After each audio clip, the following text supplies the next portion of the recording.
Okay, I am live. Bengilongifuna nendawo engcono engama kuyo because nama ngikhona ukubona kahle langeni. Anyway, I'm still here. Is it day number 3? No, it's day number 4. Not day number 4, it's day number 3. Yo sengijahile ukuthi before zaka September. Guys, namhlanje ngithe ngizokhuluma ngendaba yoku what happens when somebody dies. There's this myth ekhona a lot of us abathi ayibazosala babona ikweletu lezo zizofa. You know, there's this myth people have and believe that umuntu makashona ikweletu zakhe ziyashona nazo ziyaphela.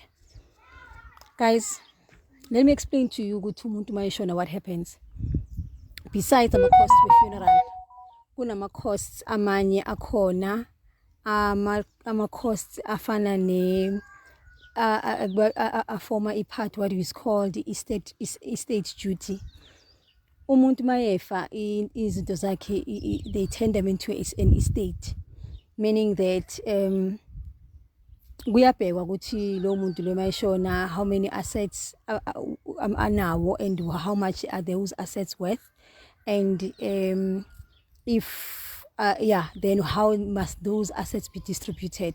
So ikweletu azifi zisala nabantu abazosala. Ngizokhuluma kakhulu nje ngekweletu ezifana nezindlu neimoto. Kungcono ke if somebody has taken that credit life and nayo it's not in areas, because I also believe what if it's in areas for over 6 months then the insurance doesn't cover. But I'm yet to be I'm yet to confirm that, but that's what I've heard. So kuyathathwa ke ikweletu zakhe and then it check ukuthi how much is this person esegameni lakhe yini nani.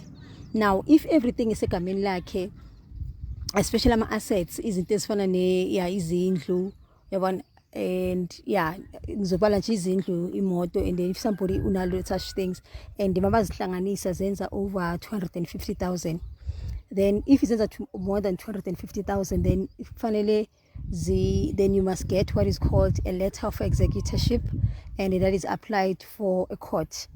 And for that also angeba inikeza just anybody, so there needs to be lawyers involved or executors involved. Hence people mabashona benze will, then the company that is holding their will, then they'll become their executors, and then bese benze the distribution.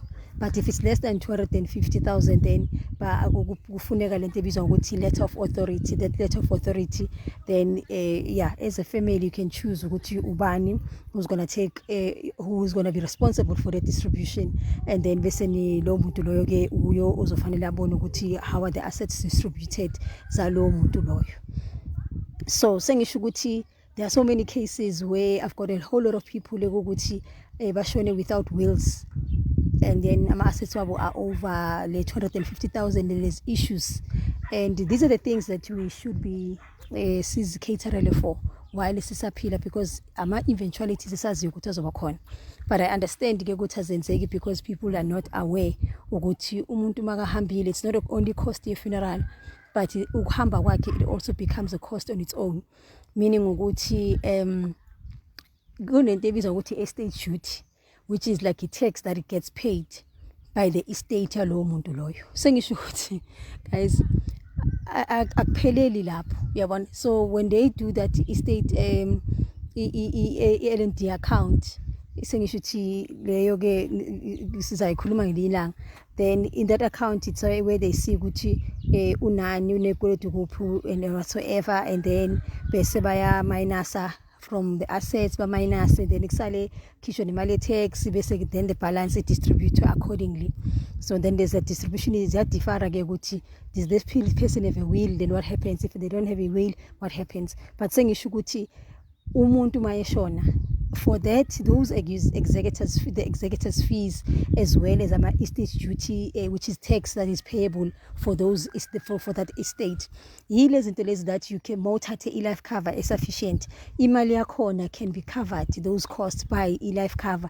Then yes bese yenza that keep the mali lephuma lapho life cover yenza ukuthi kungabi nalento kuthiwa asikhona ukuwind up the estate, meaning ukuthi asikhona ukuyi distributor siqede lento umuntu ngenxa yokuthi kunezikweletu. Guys, kunabantu abakoleta uSARS that they not away, and bakoleta uSARS ngenxa yokuthi their parents their parents bebakweleta, so sokweleta bona, because whatever it is that we ebikweleta umuntu ephila ayifi, it has to be paid off by somebody.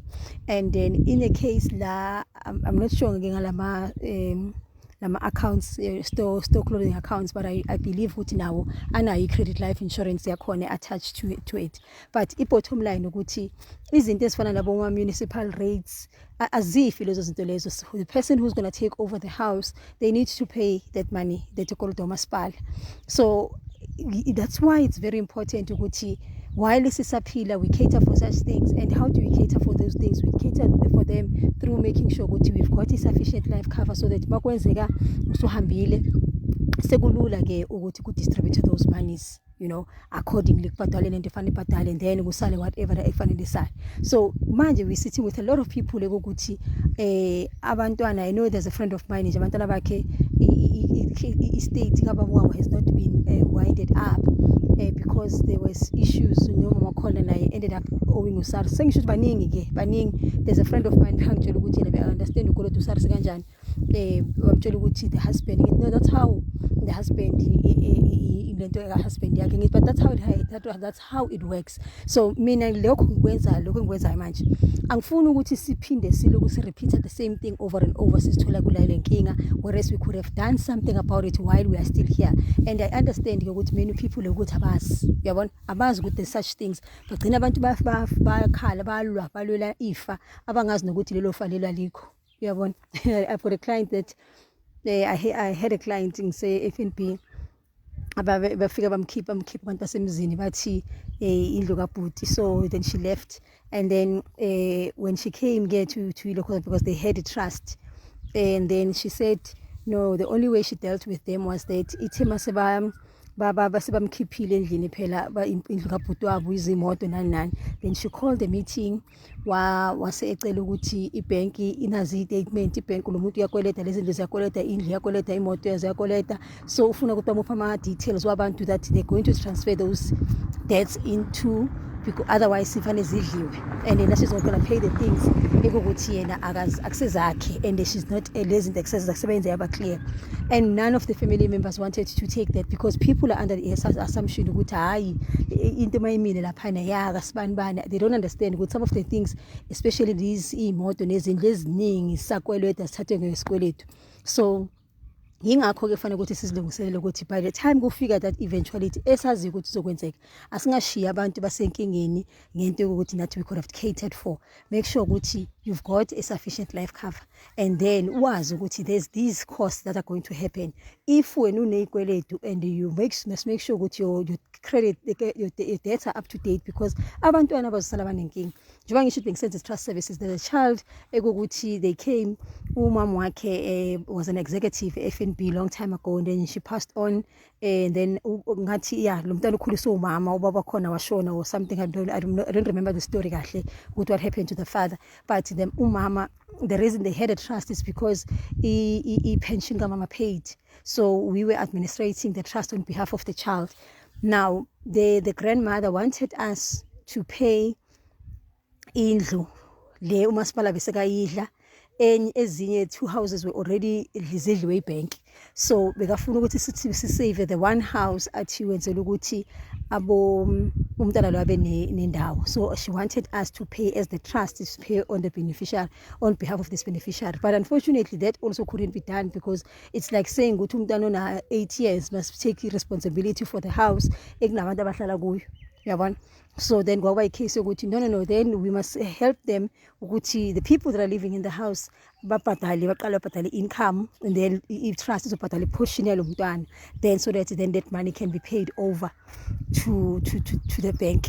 So sengisho ukuthi guys, abantu abaningi siyamangala ukuthi izinto ziphela kanjani, sishabalala kanjani, abantu bayabe kunama business signal ngishabalele. Some of these things it's the very same things engikhuluma ngazo, because ezinye uthola ukuthi zibanjiswe ngama policies, ezinye zibanjiswe ngama zisidiwe, you know, in order to get certain things, like people that are in business, and then when you're not even aware, by the time then so it's time that we get informed what is happening. And while you are getting informed, go and check are you, if anything were to happen to you namhlanje, bazosala bakuphi abantwana bakho, bazosala bakanjani umndeni wakho, bazosala beku the same situation yokuthi bayakweleta, izinto zakho uzodliwa zifofithwe ngenxa yokuthi wena you didn't do right, ukhona uphila, you know. So if you don't know how to go about it and whatsoever, make contact. I can always check that with you and refer you to the relevant people, because I've worked with this industry for some time,